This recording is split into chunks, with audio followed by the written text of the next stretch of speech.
Now with your host, it's me. So today's prompt is a dystopian world where violence is a spectator sport. How did we get here? Well, in part thanks to the creative genius of Paul Michael Glaser and a screenplay co-written by Stephen King. In part because it's 1987 and the Cold War was at its height. Did you know there's another game show in this world that isn't spoken of here? There's something for everyone, like this fascinating documentary about the internet. It's like the award-winning documentary Return of the Buffalo, an inspiring story of ecological renewal. I found it quite hopeful actually, especially considering the subject matter. CuriosityStream is available on all devices and lets you watch as much as you like. And it costs less than 2.5 cups of coffee per month. Click the link below to get started today. You can also bundle it together with Nebula, which includes my video content ad-free, early access to new videos and exclusive series like Inside the Mind of a Con Artist. It's quite good. The Internet Ruined the World explains how the Internet has changed everything. It's not a good thing or a bad thing. It just is. The film follows 5 teenagers in 5 different countries who are going about their everyday lives and uses their stories to explore what the internet is, how it works, and what it means for humanity. But if that doesn't sound like your cup of tea, then maybe you'd prefer to watch this documentary instead. From the assassination of John F. Kennedy to the moon landing. This is the story of America's greatest achievements during the 1960s. A decade that arguably changed the course of history forever. Okay, it really is incredible what humans are capable of. No, well, let me introduce you to lingo, where people play for money by answering clues based on a secret word. Sounds innocent enough, right? Well, what if I told you the secret word is always the same? No, seriously, it is. And do you know what that word is? One of the things that makes The Running Man such a great film is that it did unshy away from showing the violence of its imagined game show. Back in 1987, this was quite shocking. But these days, we're pretty much desensitized to anything on screen. If a character gets stabbed, shot, or blown up, we shrug and say, well, that's the biz. And I think that's because we've become too accustomed to seeing violence as a spectacle. It's not something that affects us personally, something we can turn away from whenever we want. It's become entertainment. And the worst part is, we like being entertained like that. We like watching other people suffer. Let's look at the popularity of shows like Game of Thrones, Vikings, and Westworld.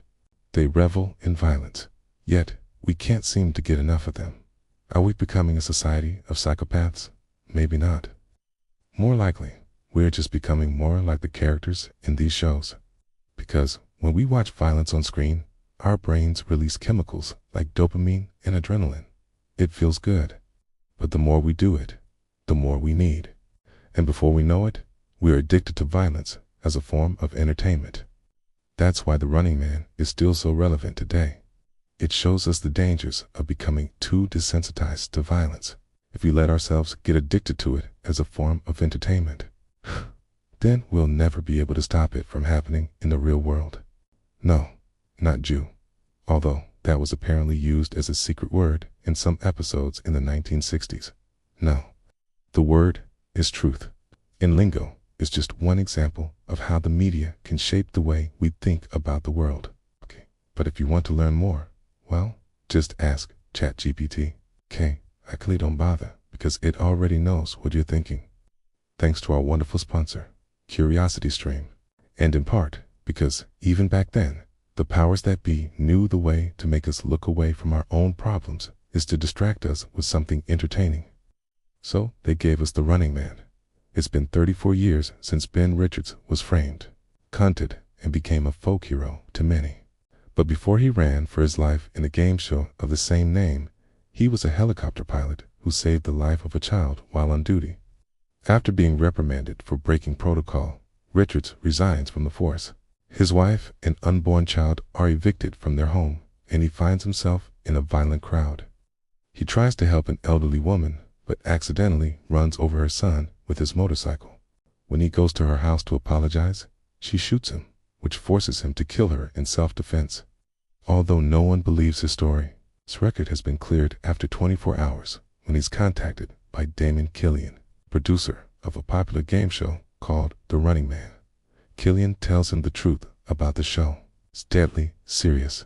Contestants are given 48 hours to evade a relentless hunter, and, if caught, they're killed, and their deaths are broadcast live on TV.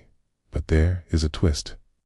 The deaths aren't real, at least not at first. But once a contestant dies, the producers will air the footage of them dying live on TV.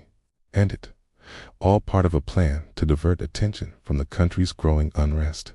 What does Kilmer want from Richards? He wants him to be the next runner. Of course, Richards says no. But when he discovers his wife has taken an overdose, he reluctantly agrees to take part. And now we wait for the show to start. Now, here's a question for you. CuriosityStream is a high-quality streaming service with thousands of documentaries and non-fiction titles from some of the best filmmakers in the world.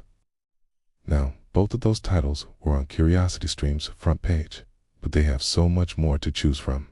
Now, back to the video. Let's talk about violence as spectacle. That's all for the day. If you liked this video, check out my content.